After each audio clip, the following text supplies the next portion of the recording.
तो आज हम लोग अकाउंट्स पर डिस्कशन करेंगे। इसके पहले मेरे चैनल पे 5 वीडियो बेसिक ऑफ जीएसटी पे डाला गया है। अभी 1-2 वीडियो मैं बेसिक ऑफ जीएसटी पे डालने वाला हूँ। आज मैं अकाउंट्स का ये पहला वीडियो बना रहा हूँ। वो जो बेसिक ऑफ जीएसटी पे जो मैंने वीडियो बनाया है उसको आप लोग देखिएगा और कमेंट कीजिएगा। और फिलहाल मैं अकाउंट्स पे डिस्कशन करेंगे। तो अकाउंट्स क्या है? किसी भी फाइनेंशियल ट्रांजैक्शन को डेबिट एंड क्रेडिट के लैंग्वेज में रिकॉर्ड करने और उसे समराइज करने की जो पद्धति है उसे अकाउंट्स कहते हैं। जिसमें मॉनेटरी ट्रांजैक्शन होगा, जिसमें पैसे रुपये की बातचीत होगी, उसी ट्रांजैक्शन को अकाउंट्स रिकॉर्ड करता है। जिसमें पैसे की बात नहीं होती है, जिसमें पैसे की व्यवहार नहीं है, लेन देन नहीं है, उसमें अकाउंट्स का रिकॉर्डिंग नहीं होता है। उसको डेबिट एंड क्रेडिट में रिकॉर्ड नहीं किया जा सकता है जिसमें मॉनेटरी ट्रांजैक्शन नहीं है। ठीक है।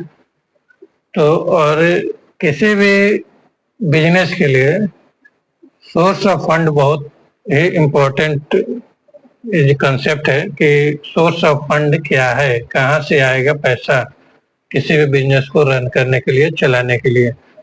तो इसमें दो जो टेक्निकल वर्ड है वो निकल के आता है अकाउंट्स में। एक कैपिटल और दूसरा लायबिलिटी। कैपिटल क्या है? मालिक के द्वारा पूंजी लगाया हुआ, मालिक जो पूंजी व्यापार में लगाते हैं उसे कैपिटल बोलते हैं। और लायबिलिटी क्या है? मालिक के अलावा जो फंड बिजनेस में आता है, लाया जाता है, जैसे कि बैंक से लोन ले लिए, किसी से कर्ज ले लिए, ठीक है, किसी से मैंने सर्विस लिया लेकिन वो अभी मैंने दिया नहीं है, देने वाला हूँ उसका पैसा। माल मैंने उधार पे खरीद लिया है, पैसा बाद में दूंगा, तो ये सब चीजें लायबिलिटी में आती है और उसको एक्सटर्नल फंड बोला जाता है। और मालिक जो पैसा लगाता है उसको इंटरनल फंड बोला जाता है। ठीक है। तो ये सोर्स ऑफ फंड जो है कैपिटल प्लस लायबिलिटी, ये दोनों को मिलाने के बाद सोर्स ऑफ फंड अपना होता है। इसी को सोर्स ऑफ फंड कहते हैं। जब कैपिटल प्लस लायबिलिटी दोनों को मिलाने पे जो फंड आता है उसको सोर्स ऑफ फंड बोलते हैं। और ये जो दोनों जो ऐड हो जाता है तो उसको एसेट हो जाता है। क्योंकि बैलेंस शीट जब भी आप देखेंगे होंगे या हम लोग आगे बैलेंस शीट पे चर्चा करेंगे तो एक साइड कैपिटल प्लस लायबिलिटी होता है, दूसरा साइड पूरा एसेट होता है। तो वहां भी capital plus liability is equal to asset का फंडा रहता है। तो यहाँ भी sources is equal to source of fund का फंडा है। ठीक है। तो इसको हम अकाउंटिंग इक्वेशन के रूप में भी जानते हैं अकाउंट्स में। क्या? Asset is equal to capital plus liability. ठीक है।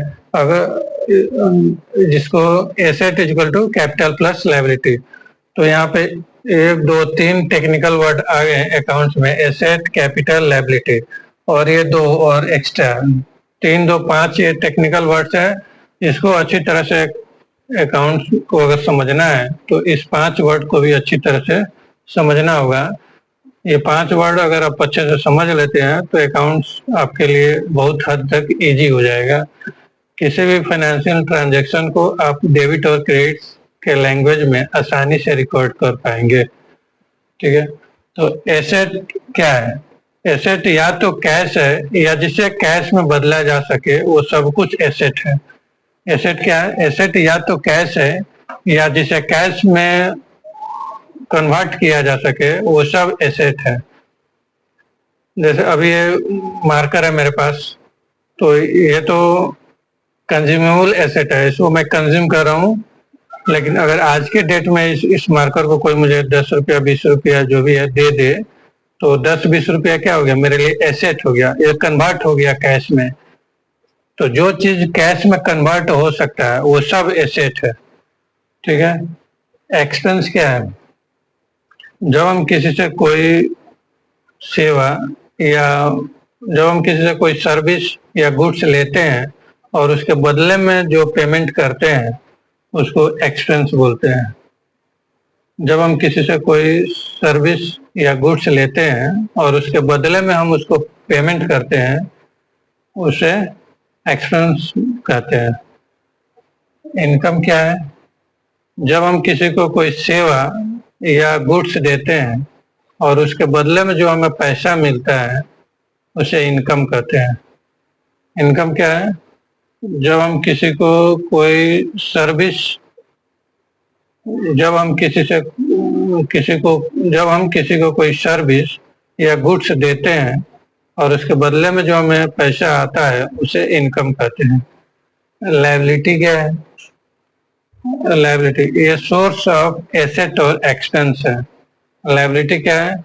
यह सोर्स ऑफ एसेट और एक्सपेंस है। मान लीजिए मैं गया और ये मार्कर खरीद कर लेते आया दुकान से और बोला कि इसका पैसा मैं बाद में दे दूंगा, तो ये मेरे लिए क्या है? एक्सपेंस है, क्योंकि मैं कंज्यूम कर रहा हूँ, इधर लिखने के काम में आ रहा है, तो ये मेरे लिए एक्सपेंस है। तो एक्सपेंस का सोर्स हो गया वो दुकानदार, उसने मुझे बिना पैसा दिए हुए वो मुझे ये मार्कर दिया है, मैं बाद में उसे पे कर दूंगा। तो लायबिलिटी तो खड़ा हो गया है, इस मेरे एक्सपेंस के सामने लायबिलिटी खड़ा हो गया। तो लायबिलिटी क्या है? एसेट और एक्सपेंस का सोर्स है। मान लीजिए मैं गया और एक फाइन लेते आया, पैसा बाद में उसको दूंगा, तो फाइन मेरे लिए क्या है? एसेट है, और उसको पैसा मैं बाद में दूंगा तो मेरे लिए लायबिलिटी खड़ा हो गया। ठीक है, वो फाइन लाने की वजह से लायबिलिटी खड़ा हो गया, तो सोर्स ऑफ एसेट हो गया। तो लायबिलिटी क्या है? लायबिलिटी एक्सपेंस और सोर्स ऑफ एक्सपेंस और एसेट, उसे लायबिलिटी कहते हैं। ठीक है, और एसेट और एक्सपेंस जब भी इंक्रीज होगा तो वो डेबिट होगा, और जब भी डिक्रीज होगा तो क्रेडिट होगा। ठीक, इनकम, लायबिलिटी और एक्सपेंस जब भी इंक्रीज होगा तो क्रेडिट होगा, और डिक्रीज होगा तो डेबिट होगा। ठीक है, तो इतना समझने के बाद हम लोग को एक दो थियरी भी समझना जरूरी है। क्या है? Business entity concept.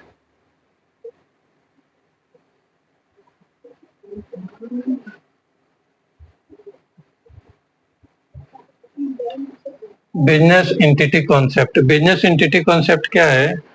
ये बोलता है कि बिजनेस और बिजनेसमैन दोनों अलग अलग व्यक्ति है, दोनों अलग अलग पर्सन है, इसको एक मान के नहीं चलना है, दोनों का बुक्स ऑफ अकाउंट अलग अलग बनाया जाएगा। ठीक है, business and businessman are two separate person. कौन बोलता है? बिजनेस एंटिटी कॉन्सेप्ट बोलता है। ठीक है, और इसी में एक थियरी और जानना जरूरी है, accrual system.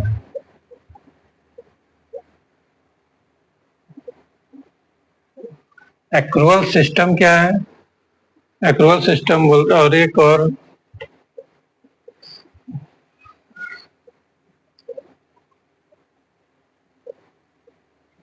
Financial year. Financial year क्या होता है? इंडिया में जो भी बिजनेसमैन है वो फाइनेंशियल ईयर यूज करते हैं, ना कि कैलेंडर ईयर यूज करते हैं। कैलेंडर ईयर क्या होता है? जनवरी से लेकर दिसंबर तक का जो मंथ होता है उसको कैलेंडर ईयर बोलते हैं। और फाइनेंशियल ईयर क्या है? एक 1 अप्रैल से लेकर 1 अप्रैल, मान लीजिए अभी 1 अप्रैल 2025, 1 अप्रैल 2025 से लेके 31 मार्च 2026 तक फाइनेंशियल ईयर चल रहा है। ठीक है, ये फाइनेंशियल ईयर अभी क्या चल रहा है? 1 अप्रैल 2025 टू 31 मार्च 2026, ये पीरियड क्या है? Financial year. Current financial year अभी यही चल रहा है। ठीक है, तो एक्रूअल सिस्टम क्या बोलता है कि इस फाइनेंशियल ईयर में जो भी इनकम आपका जनरेट होगा, भले ही उसका पैसा आएगा या नहीं आएगा, मैं उसको इनकम कंसीडर करूंगा। ठीक उसी तरह इस फाइनेंशियल ईयर में जो एक्सपेंस आपका इनकर्ड हो गया, जो एक्सपेंस हो गया, भले ही उसके सामने आपने पेमेंट किया या नहीं किया, हम उसको एक्सपेंस मानेंगे और इसी फाइनेंशियल ईयर में उसको रिकॉर्ड करेंगे। जैसे अभी मान लीजिए रूम का किराया मेरा, और कोई कोई बिजनेसमैन है, उसके रूम का किराया 5000 है, ठीक। तो उसका ये पूरा फाइनेंशियल ईयर उसका क्लोज हो गया, लेकिन लास्ट के 2 महीना, फरवरी और मार्च का 2 महीने का पैसा वो नहीं दिया है फाइनेंशियल ईयर का। अब वो अगले फाइनेंशियल ईयर में देगा। तो 5000 के हिसाब से कितना हुआ, 10,000 2 महीने का बाकी रह गया। तो एक्रूअल सिस्टम बोलता है कि भाई जब अगले महीने, अगले साल में जब तुम 10,000 उसको दोगे, तब वो हम नहीं रिकॉर्ड करेंगे, इसी साल में हम उसको रिकॉर्ड करेंगे, क्योंकि तुमने सर्विस ले चुका है। तुम इस फाइनेंशियल ईयर में उस घर का, उस ऑफिस का आपने सर्विस ले चुका है, तो इसी फाइनेंशियल ईयर में हम उसको एक्सपेंस बुक करेंगे, न कि आप जब अगले साल पैसा दोगे तब हम बुक करेंगे। एक्रूअल सिस्टम जो है ये बोलता है कि जिस ईयर का एक्सपेंस है, उसी ईयर के प्रॉफिट एंड लॉस अकाउंट में उस खर्चे को हम दिखाएंगे। इसी का उल्टा इनकम पर, अगर जिस ईयर का इनकम है, उसी ईयर के प्रॉफिट एंड लॉस अकाउंट में हम इनकम रिकॉर्ड करेंगे, ठीक है। तो ये तीनों समझ में आया। तो डेबिट और क्रेडिट का जो रिकॉर्ड करने का जो तरीका है, उसको हम लोग इसके बाद समझते हैं। ये जो अकाउंटिंग इक्वेशन है, उस पर हम कुछ ट्रांजैक्शन इधर रिकॉर्ड करके देख रहे हैं कि बराबर चल रहा है कि नहीं चल रहा है। अकाउंटिंग इक्वेशन क्या होता है, asset is equal to capital plus liability, ठीक है। तो यहाँ एक हम उदाहरण के साथ इसको समझते हैं। Mister Ram started business with ₹50,000। तो मिस्टर राम जो बिजनेस स्टार्ट किया है 50,000 रुपये से, तो ये क्या किया होगा, 50,000 रुपया बिजनेस में ले गया होगा। क्यों ले गया होगा, क्योंकि बिजनेस एंटिटी कॉन्सेप्ट बोलता है कि भाई बिजनेस और बिजनेसमैन दो सेपरेट पर्सन है, उसका हिसाब अलग अलग रखो। तो ये अपने घर से उठा के 50,000 बिजनेस में लगाया, ठीक है। तो बिजनेस में लगाया, जब भी मालिक बिजनेस में पैसा लगाता है तो उसको कैपिटल बोलते हैं। तो कैपिटल इसका 50,000 से बढ़ गया। पहले बिजनेस चालू नहीं किया था तो कैपिटल कितना था, 0 था। अब बिजनेस चालू कर दिया तो कैपिटल बढ़ गया, कितना से, 0 से हो गया 50,000, ठीक। और इधर एसेट भी हो गया 50,000, ठीक है। क्योंकि और एक और यहाँ पे एक समझने वाली बात है, डबल एंट्री सिस्टम।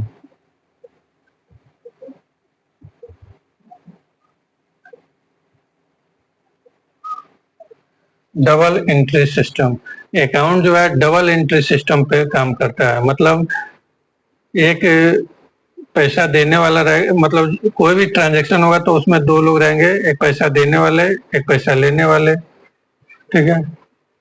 एक डेबिट होगा, एक क्रेडिट होगा। तो यहाँ पे जो भी बिजनेसमैन राम जो है वो पैसा बिजनेस में लगाया, तो कैपिटल खड़ा हो गया बिजनेस में 50,000, और बैलेंस शीट में एसेट भी 50,000 से उसका दिख रहा है, ठीक है। जैसे अभी बैलेंस शीट हम जब बनाते हैं, बैलेंस शीट, तो इधर कैश आ गया 50,000, और इधर कैपिटल आ गया कितना, 50,000।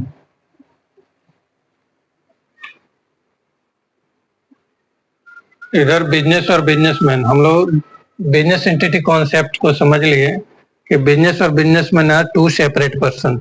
तो ये जो बिजनेस जो है वो अपने बुक में एंट्री क्या किया होगा, एक आदमी जो है 2 एंट्री करेगा, एक डेबिट और क्रेडिट। तो बिजनेस भी अपने बुक में डेबिट और क्रेडिट करेगा, और बिजनेसमैन भी अपने बुक में डेबिट और क्रेडिट करेगा। तो हम लोग पढ़ते हैं बिजनेस के बुक में एंट्री करने के लिए, तो यहाँ बिजनेस अपने बुक में एंट्री क्या क्या होगा, ये हर पक्ष जो है डेबिट और क्रेडिट दोनों करता है ये एक साथ। तो बिजनेस भी अपने बुक में, इन द बुक ऑफ बिजनेस के बुक में भी डेबिट और क्रेडिट दोनों होंगे। तो बिजनेस के बुक में क्या होगा, कैश उसके पास आया होगा, ठीक। in the book of business.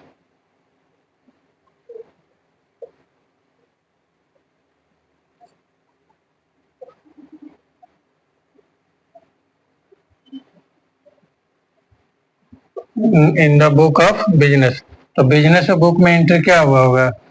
जो वहां पर अकाउंटेंट बैठा होगा वो एंट्री मारेगा, cash account debit to capital.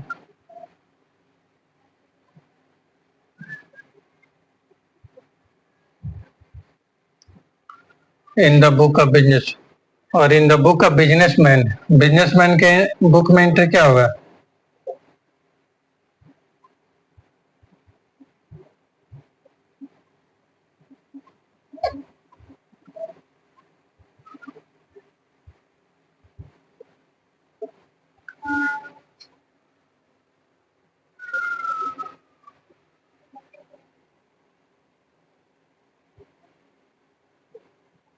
Cash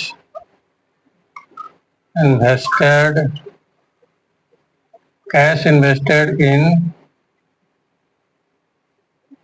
business account debit to cash.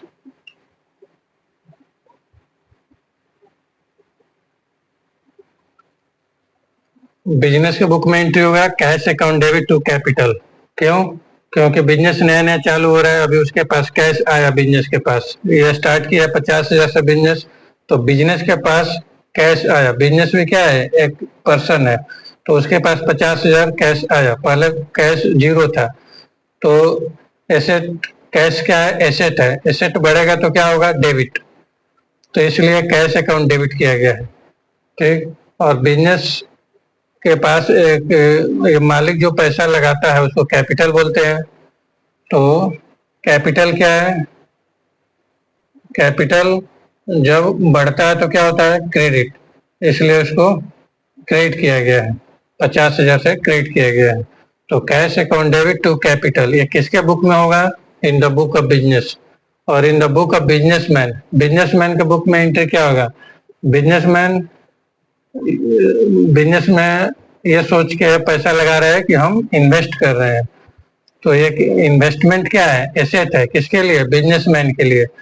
तो बिजनेसमैन इन्वेस्ट किया, मतलब उसका एसेट बढ़ा, तो एसेट बढ़ेगा तो debit, cash invested in business account debit. अब ये क्या है, ये बिजनेसमैन के लिए बिजनेस क्या हुआ, एसेट हुआ, जब चाहेगा वो अपने बिजनेस में से पैसा निकाल सकता है। वो अपना पैसा जो है समझो कि बिजनेस में ट्रांसफर किया है, तो वहां भी तो एसेट के तौर पे पड़ा हुआ है, जब चाहेगा उसमें से पैसा ले भी सकता है, तो इसलिए एसेट है। Cash invested in business account debit, और इसके पास से 50,000 कैश चले गए हैं बिजनेसमैन के पास से, तो कैश क्या है, एसेट है। एसेट जब भी कम होता है, डिक्रीज होता है, तो क्रेडिट होता है, इसलिए यहाँ पे क्रेडिट किया गया 50,000।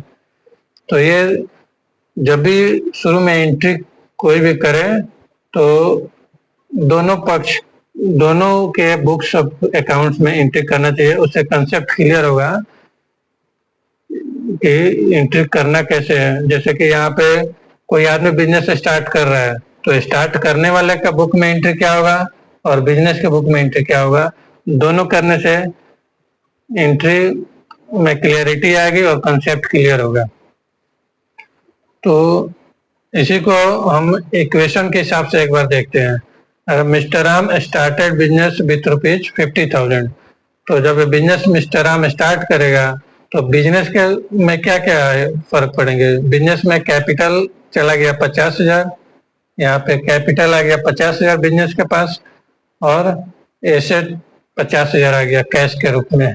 तो यहाँ पे अपना इक्वेशन बराबर है, asset 50,000, capital 50,000, liability 0, 50,000 equal to 50,000, मतलब अपना इक्वेशन बराबर है। Mister Ram paid rent in advance 5,000, mister Ram जो है 5,000 रुपया एडवांस के तौर पे रेंट दिया है। तो जब भी किसी को कोई एडवांस देता है तो उससे उसको मांगने का भी हक होता है, मतलब वो एसेट के तौर पे उसके पास पड़ा हुआ है, वो जब चाहेगा, एडवांस है तो अपने पैसा मांग भी सकता है, तो एसेट है।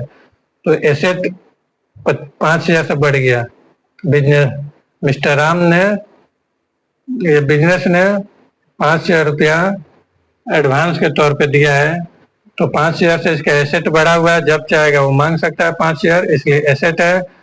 और कैश कम हुआ होगा 5,000, क्योंकि उसने कैश दिया है 5,000, तो एक एसेट बढ़ा और एक एसेट कम हुआ, तो यहाँ 50,000 ही रह गया। और कैपिटल इधर कोई इफेक्ट नहीं पड़ा, क्योंकि डबल एंट्री सिस्टम है, तो डबल एंट्री सिस्टम हम चेक करेंगे कि यहाँ दोनों हुआ या नहीं हुआ, डेबिट और क्रेडिट। तो यहाँ पे क्या हुआ, एसेट बढ़ा और एक एसेट कम हुआ। जैसे हम अपने घर में मान लीजिए कि एयर कंडीशन खरीद के लाए, तो या बिजनेस में लाए, तो एयर कंडीशन फिक्स एसेट होता है, एसेट होता है। अपने बिजनेस में एसी आया, एयर कंडीशन आया और बदले में पैसा गया, तो एक एसेट बढ़ा और दूसरा एसेट गया। तो वहां भी, यहाँ भी वही हुआ है। रेंट जो है एडवांस के तौर पे 5,000 हमने दिया है, जब तक ये 5,000 मैं यूज नहीं कर लेता, ये एक महीना, जिस महीने का मैंने रेंट दिया वो महीना मैं यूज नहीं कर लेता, रह कर अपने रेंट यूज नहीं कर लेता, तब तक ये मेरे लिए एसेट है। तो एसेट के तौर पर 5,000 पड़ा है और 5,000 कैश गया, तो यहाँ भी डेबिट क्रेडिट क्लियर हो गया। तो ये अपने यहाँ ये बराबर है।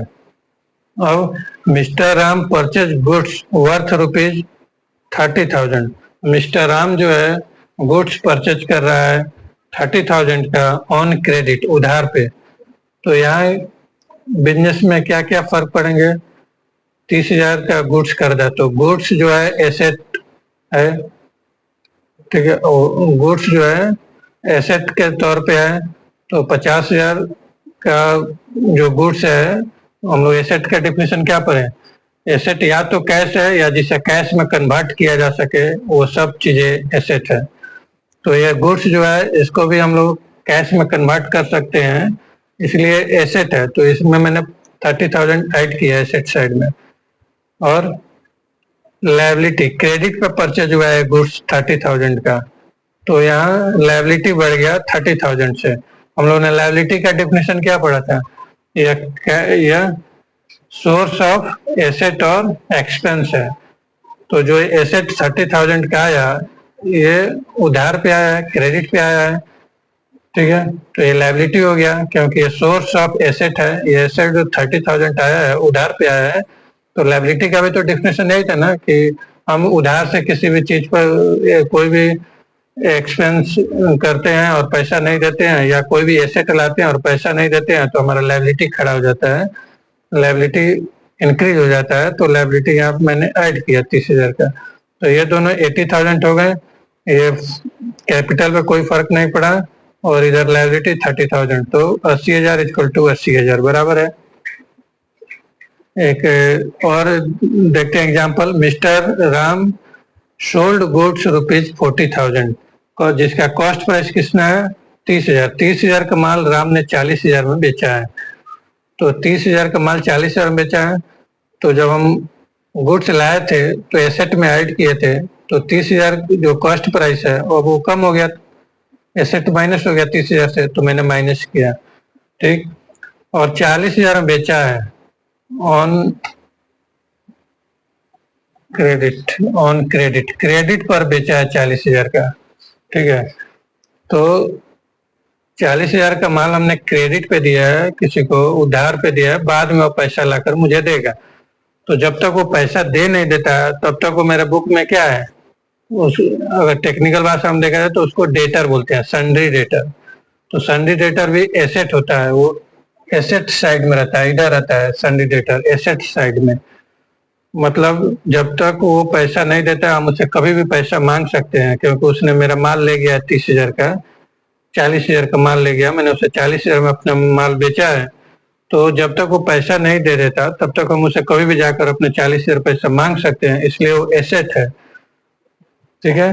तो यहाँ 80,000 में से 30,000 निकल गया कॉस्ट प्राइस, और प्लस 40,000 ऐड हो गया, क्योंकि ये एसेट है, कस्टमर है मेरा 40,000 का, इससे पैसा मांग सकते हैं, इसलिए एसेट साइड में ऐड किए हैं। तो कितना हो गया, ये 90,000 यहाँ पे हो गया, माइनस 30,000 प्लस 40,000, 90,000 हो गया, ये 80,000 पहले से था। और क्या हुआ, ये 30,000 का सामान 40,000 में बेचने की वजह से मेरा 10,000 का प्रॉफिट भी हुआ। तो प्रॉफिट जब भी होता है वो कैपिटल में ऐड होता है, तो ये कैपिटल में ऐड कर दिया मैंने 50,000 में 10,000, तो ये 60,000 हो गया। और लायबिलिटी मेरा पहले से 30,000 था, तो इधर 90,000 और इधर 90,000, मतलब जो अपना अकाउंटिंग इक्वेशन है वो बराबर चल रहा है। हर ट्रांजैक्शन पे हम लोग देख रहे हैं कि अपना अकाउंटिंग इक्वेशन जो है वो प्रूव हो रहा है कि asset equal to capital plus liability.